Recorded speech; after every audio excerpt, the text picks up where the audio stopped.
नमस्कार, मैं हूं आपके साथ हर्षिता और आप देख रहे हैं स्टेट टुडे न्यूज। आइए शुरुआत करते हैं कुछ खास खबरों से। रायसेन जिले के सिलवानी उपवन मंडल के अंतर्गत आने वाले पूर्वी वन परिक्षेत्र फॉरेस्ट टीम ने खमकुआ ग्राम के पास खेत पर बने मकान से बड़ी वाली आरा मशीन को जब्त करने की कार्यवाही को अंजाम दिया। वन विभाग से मिली जानकारी के अनुसार बताया गया है कि उक्त मशीन से 8 से 12 इंच तक का पटिया निकलता है। ये मशीन राम बाबू नामक व्यक्ति के मकान से जब्त की गई है।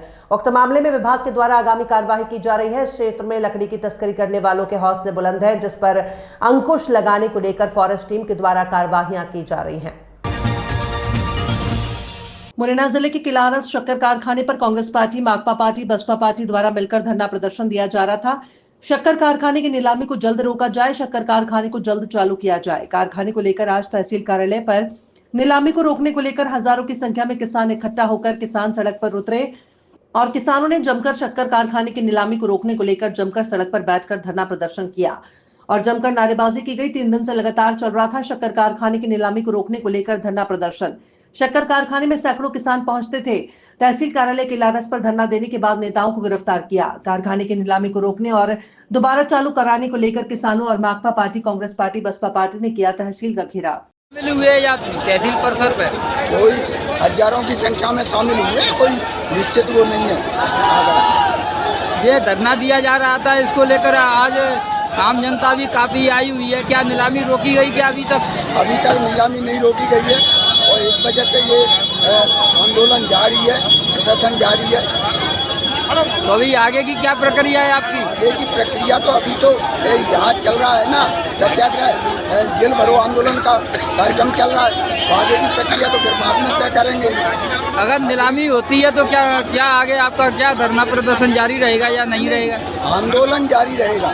आंदोलन का तरीका बदल सकता है, ये जरूरी नहीं है कि जिस तरह चल रहा है उस तरह से आंदोलन जारी रहेगा। और ये शक्कर कारखाने को चलाने की मांग और कर्मचारी और किसानों के बकाया भुगतान को करने की मांग और जो शक्कर कारखाने की जमीन को नीलाम कर रहे हैं उसको रोकने की ये मांगे हैं। मोहन यादव ने भी आके घोषणा की मुरैना के अंदर कि हम इस कारखाने को अविलंब चालू करेंगे, लेकिन वो कारखाने को चालू करने के बजाय कारखाने की परिसंपत्तियों को बेचने का काम कर रहे हैं। ये गलत है, ये लूट है सरासर, ये डकैती है मध्य प्रदेश सरकार की जो बर्दाश्त नहीं की जाएगी। कितना भी जेलों में पहुंचा है, कितना भी हमें लाठियों से पीटे, डंडों से मारे, गोलियां चलाए, लेकिन ये नीलामी नहीं होने दी जाएगी। अभी जैसा कि आपका निर्धारित जेल भरो आंदोलन चला रहे हैं, गिरफ्तारियां शायद चालू हो गई हैं और गिरफ्तारियों के बाद हमको जेलों में ले जाया जाएगा। उसके बाद कब छोड़ता है प्रशासन, उसके बाद तय करेंगे आगे के आंदोलन की रूपरेखा। लेकिन ये आंदोलन जो शुरू हुआ है वो कारखाना चालू होने तक निरंतर जारी रहेगा। लेकिन वो चालू नहीं हो पा रही है। लेकिन हमारे प्यारे विधायक जी ने ये संघर्ष किया है, उनके साथ हम लगे हुए हैं। तो अब ये फैक्ट्री चालू होने की पार्टियाँ इसमें शामिल है। बहुजन समाज पार्टी, कांग्रेस पार्टी, सभी साथियों के सहयोग से हमारी ये शक्कर फैक्ट्री चालू होनी चाहिए। श्री पंकज उपाध्याय के नेतृत्व में जो विरोध प्रदर्शन हो रहा था, मैंने उन्हें समझाने का प्रयास किया कि शक्कर कारखाने को बंद करने का कोई उद्देश्य शासन या जिला प्रशासन का नहीं है, बल्कि हम तो चाहते हैं शक्कर कारखाना चालू हो। और हमने इस बाबत हाईकोर्ट में एफिडेविट भी पेश किया है। हाईकोर्ट में प्रकरण चल रहे हैं। हाईकोर्ट के ही डायरेक्शन पर कुछ देनदारियाँ हैं हमारे ऊपर, हमें भुगतान करना है कर्मचारियों को। हाईकोर्ट ने कहा कि 3 महीने में आप ये कार्रवाई करें, तो इसलिए हम ये कार्रवाई कर रहे हैं। जो हमारी दूर दराज की 4 किलोमीटर दूर 4 बीघा ज़मीन है, उसको बेच के हम देनदारियाँ निपटा रहे हैं। इसका शक्कर कारखाने के अस्तित्व पर कोई असर नहीं पड़ने वाला। और एक मेरा क्वेश्चन है, ये तहसीलदार जी ने जो प्रेस नोट जारी किया था, विज्ञप्ति जारी की थी, उसमें जो अंकों में 26 लाख से शुरू हुआ, तो क्या ये 26 लाख से ही शुरू होगी? नहीं, वो लेखी त्रुटि थी। देखिए, मानवीय भूल है, किसी से भी हो सकता है। शब्दों में उन्होंने सही लिखा था, बाद में उन्होंने करेक्ट भी कर लिया। वो 2 करोड़ 60 लाख समथिंग है। लेकिन अगर मान लो कि किसी ने 26 लाख से शुरू की बोली तो वो कर नहीं सकते। वो शब्दों में लिखा है, शब्दों में लिखा है, कानूनी नहीं है, शब्दों में लिखा है। यदि शब्दों में नहीं लिखा होता तो आप कुछ कह सकती थी, शब्दों में लिखा है। तो क्या इसका संशोधन नहीं किया गया? हाँ, संशोधन तत्काल कर दिया तो गया। इसका फिर आपने ये विज्ञप्ति फिर दोबारा जारी की? ये तो इसके लिए बाइट आपको तहसीलदार साहब से लेना पड़ेगा।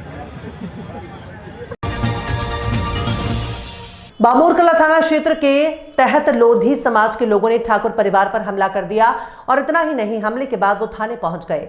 ठाकुर परिवार के लोगों पर केस दर्ज करवा दिया है। मामले को लेकर आज करनी सिंह ने एसपी ऑफिस पर धरना दिया और बामूरकला थाना प्रभारी को हटाए जाने की मांग की। करनी सेना जो ज्ञापन लेकर आई, उसके अनुसार 16 जनवरी को सियाराम लोधी निवासी ग्राम काफर, राजकुमार लोधी निवासी ग्राम नया गांव शराब पीकर आए और साधना, अरविंद, बंटी, सौरभ बुंदेला के साथ गाली गलौज करने लगे। जैसे तैसे मामला शांत हुआ। इसके बाद सियाराम और राजकुमार लोधी 10 से 12 लोगों को लेकर रात 11 से 12 बजे के बीच आए और गाली गलौज कर मारपीट कर दी और फायरिंग भी की गई। इसके बाद उक्त लोगों ने अपने साथ लाए वाहनों को फोड़ा और थाने जाकर मामला दर्ज करवा दिया। जब इस बात की जानकारी लगी तो वो थाने पहुंचे, लेकिन थाना प्रभारी ने उल्टा ही उनको गिरफ्तार कर लिया और जेल भेज दिया। मामले को लेकर करनी सेना ने एसपी ऑफिस के सामने धरना दिया और उक्त लोगों के खिलाफ कार्यवाही और थाना प्रभारी को हटाए जाने की मांग की है और कहा कि जब तक ये मांग नहीं मानी जाती तब तक धरना जारी रहेगा। सत्यम सिंह चौहान में संभाग प्रभारी हूँ।